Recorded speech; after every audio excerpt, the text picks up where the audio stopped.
So today we are switching things up just a little bit. There won't be any chatty intro, just a voiceover. But like usual, if you guys are not subscribed, go ahead and hit that subscribe button before we get into it. So the first thing that I'm grabbing is my Fenty Pro Filter Primer. My skin has been loving this lately. I have been super dry. I still really do love a matte face when it comes to my makeup. So this is mattifying without being overly drying to the skin. Next, I'm going in and prepping my lips with my Glam Glow Pout Mud. I use this in every single tutorial, and I also use this on a daily basis as well. This is really great before applying liquid lipsticks, matte lipsticks, anything that's going to be drying.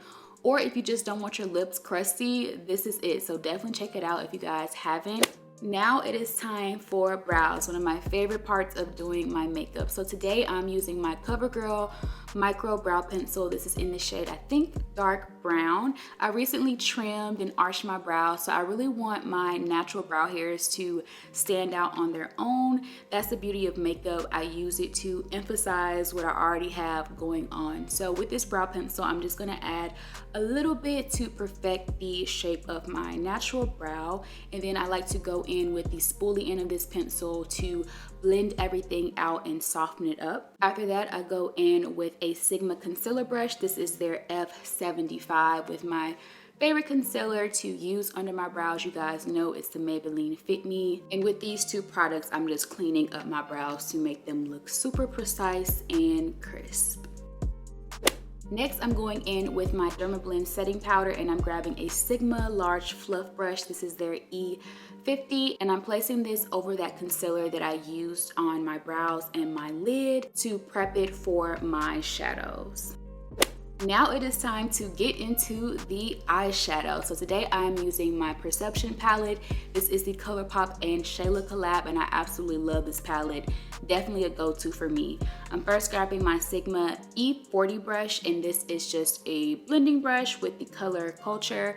I'm applying this all over my eye space, so transition area, crease, lid, almost all the way up to the brow bone. After that, I am grabbing my Sigma Diffused Crease Brush. This is their E38. This is really good for packing in a lot of pigment, but still being able to have a nice soft blend. So with that brush, I'm grabbing the shade Revenge, packing this into my crease and then blending it out. After that, I'm grabbing my Sigma E25 brush. This is just a regular blending brush, and I'm grabbing the color Played Out, which is this nice, deep, almost cool tone brown shade.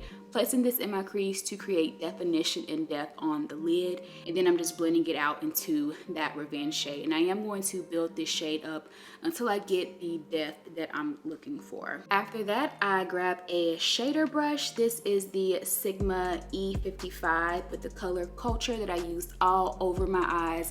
I'm placing this on the lid, and then I'm going in with a Sigma E45 brush with the color Played Out to place in my outer V so that the lid blends nicely into that deeper shade. Now time for eyeliner, and today I'm using my Fenty Beauty Fly Liner in the color Cause I'm Black, and I'm using this to create just a regular winged liner.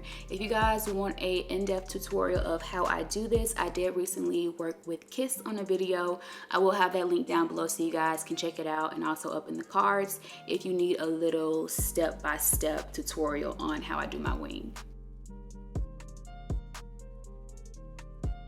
So now it is time for skin. So I'm first grabbing this Morphe 439 brush. What? Kathryn's not using Sigma?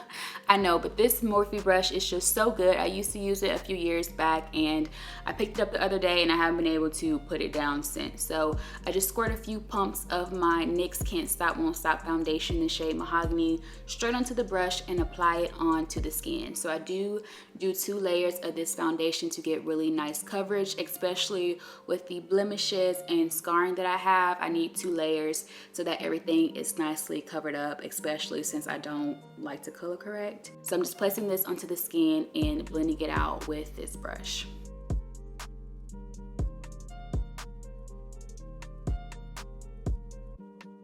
For concealer, I am grabbing my Maybelline Age Rewind concealer in the shade caramel, I think.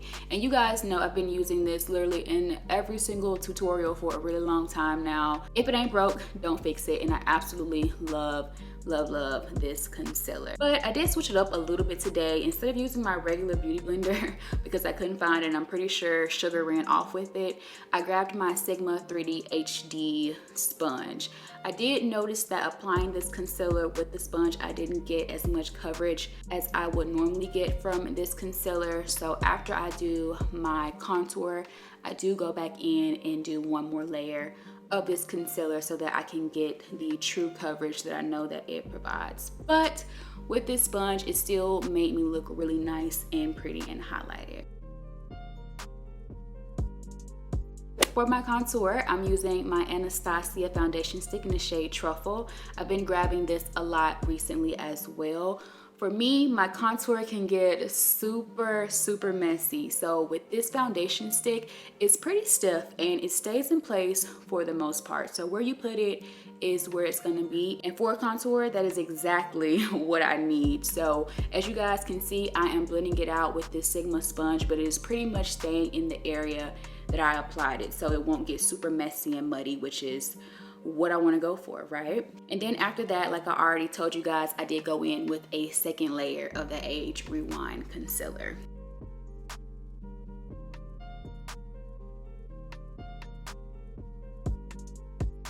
To set that concealer in place, I grabbed my Dermablend powder one more time and pretty much just pressed this powder right into the concealer. A few of you guys told me that you get flashback with this concealer. It might be because you're baking with it. For me, I press it right into the concealer so that it soaks in, and then I dust away the top layer and it gives me the most beautiful finish with no flashback. And as you guys can see, in my under eye area where I put it, it looks so smooth. Like my face looks unreal, like it has a filter on it. So definitely do it that way to see if it works for you guys. So now I'm just dusting everything away, and I did bake a little bit right up under my contour because I wanted it to be super sharp and crisp. But other than that, I normally do not bake with this powder. Now to warm the skin and sculpt the face a little bit more, I am taking my Fenty Beauty Sun Stalker bronzer in the shade Caramel Cutie and a random angled brush and applying this all around the perimeter of my face and also at the edge of the areas that I contoured. And then to add a little bit of glow to the skin, I'm grabbing my Anastasia Beverly Hills Illuminator in the color So Hollywood, and I'm using actually I think this is like a lip brush to apply this in the areas where I need a little bit more precision. And then on my cheeks, I'm using a Sigma highlighter brush. This is their F03. I think the itty bitty brush was an LO4. But yeah, I have a really bad habit of reaching for this highlighter even though I know that it is discontinued. I am so sorry, you guys. I promise I will not do that again, but it is just so pretty. I do feel like the Amrezy highlighter is really close to this one, so if you guys have that one, you can use it in the place of the So Hollywood. For mascara today, I'm using another CoverGirl item. This is their Peacock Flare mascara. This is the waterproof one, which drives me crazy. I don't know why I keep using it. I really do prefer the regular version of this. Me and waterproof mascara just don't vibe because it's so difficult to take off. But it still does a really good job at lengthening and separating the lashes.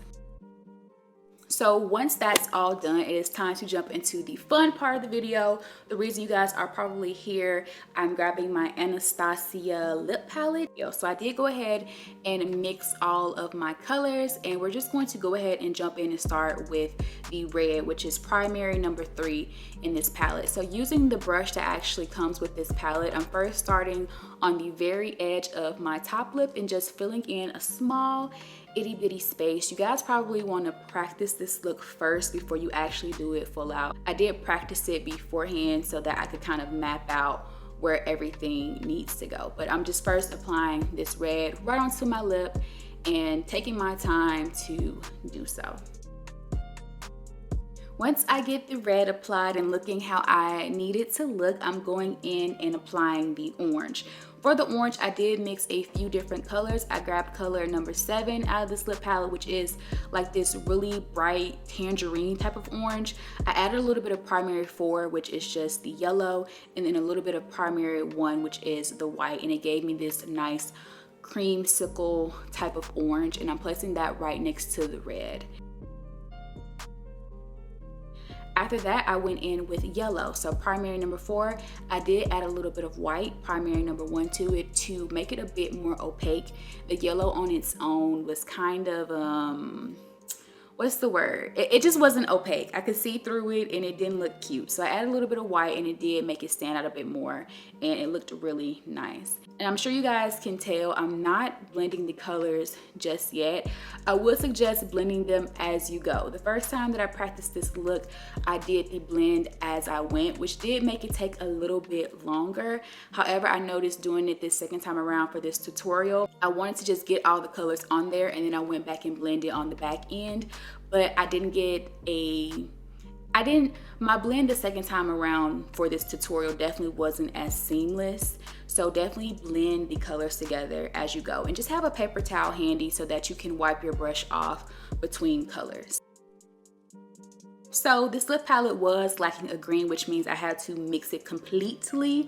So I grabbed primary 4, which is yellow, primary 5, which is the blue, and then a little bit of primary 1, which is the white, to give me this green color.